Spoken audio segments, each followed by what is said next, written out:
नमस्कार. योगभास्कराष्ट्र या ज्योतिष विषयक चॅनलमध्ये आपले सर्वांचे स्वागत आहे. आपण पाहत आहोत मंगळ राशी परिवर्तनाचा प्रत्येक राशीवर होणाऱ्या गोचर प्रभावाचा हा तिसरा भाग. यापूर्वीच्या भागामध्ये आपण मेष पासून कन्या राशीच्या जातकांपर्यंत मंगळाचे हे गोचरीचे भ्रमण कोणते फळ घेऊन येत आहे याविषयीची चर्चा केली. हे राशीफल आपल्या चंद्र राशीवर आधारित आहे. ज्यांना आपली चंद्ररास माहीत नाही अशांनी हे राशीफल आपल्या नामराशीप्रमाणे पाहावे. दिनांक 12 जुलै 2024 रोजी रात्री 7:11 भूमिपुत्र मंगळ आपली सध्याची मूल त्रिकोण मेष राशी सोडून शुक्राच्या वृषभ राशीत प्रवेश करत आहे.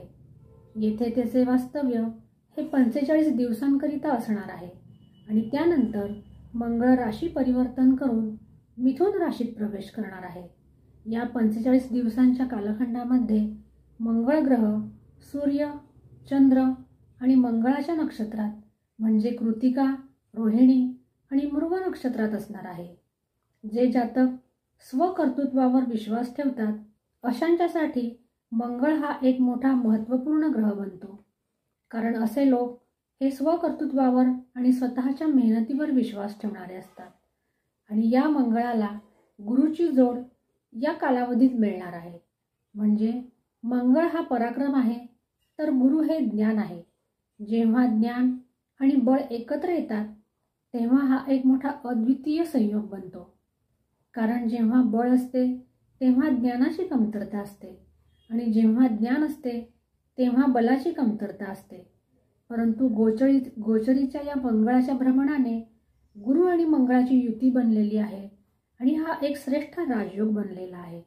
असा हा श्रेष्ठ राजयोग घेऊन आलेला मंगळ आज तुळ, वृश्चिक आणि धनु राशीसाठी कोणते फळ घेऊन येत आहे याची चर्चा पाहणार आहोत.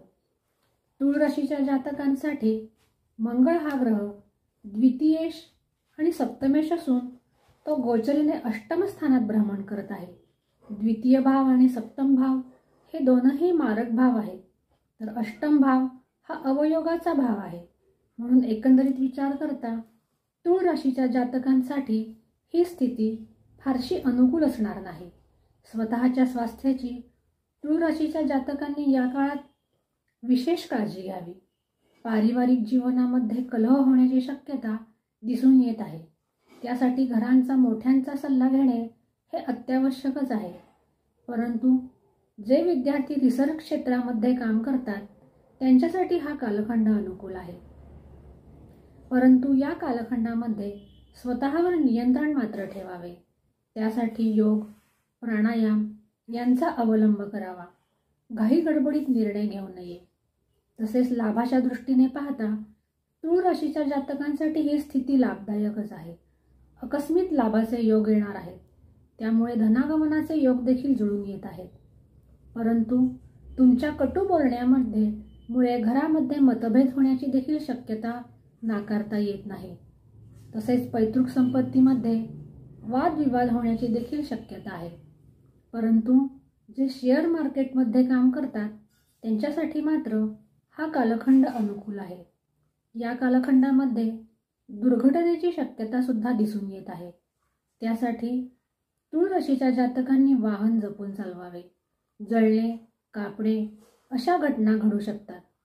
ज्यांना मूळव्याधीचा त्रास आहे अशांनी या कालखंडामध्ये स्वास्थ्याची विशेष काळजी घ्यावी आणि आपले पथ्य सांभाळावे.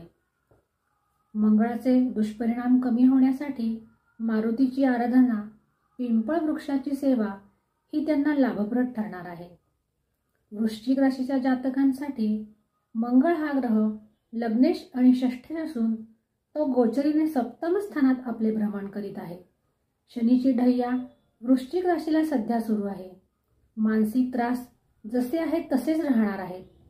दाम्पत्य जीवनात देखील या काळामध्ये चढउतार जाणवणार आहे.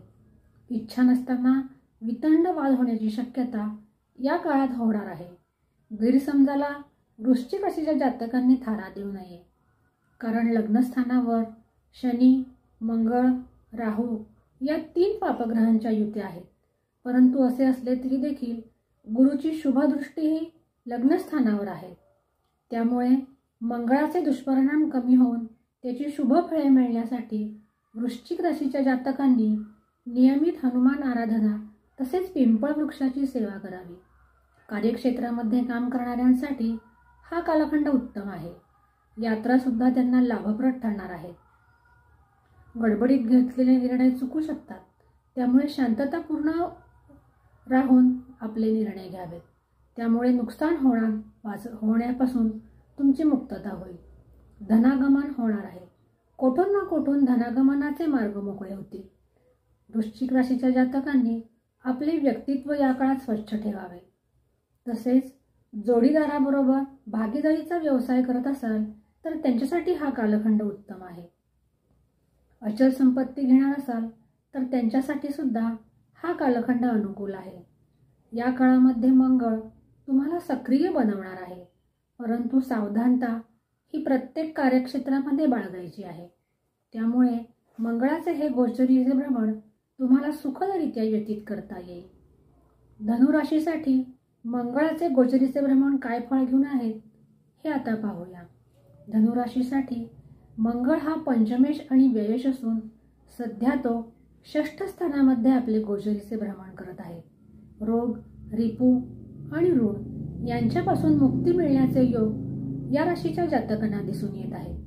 सर्व क्षेत्रामध्ये धनुराशीच्या जातकांना सफलता मिळणार आहे. असे असले तरी बेकायदेशीर कामे मात्र त्यांनी करू नये.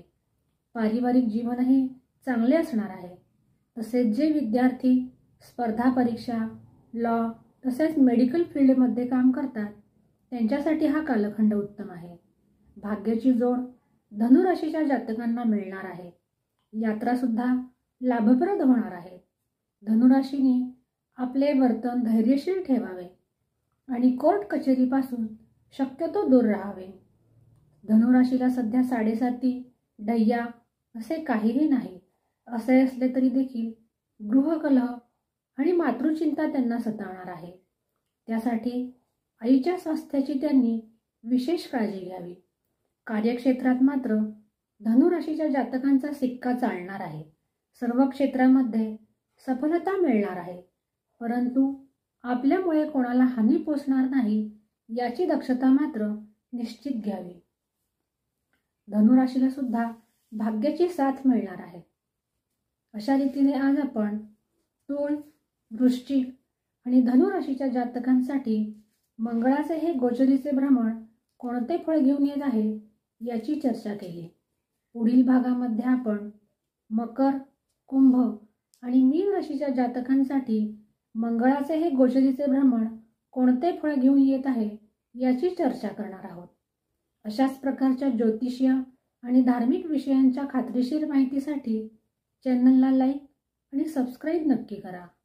पुन्हा भेटू पुढील भागामध्ये. तोपर्यंत नमस्कार.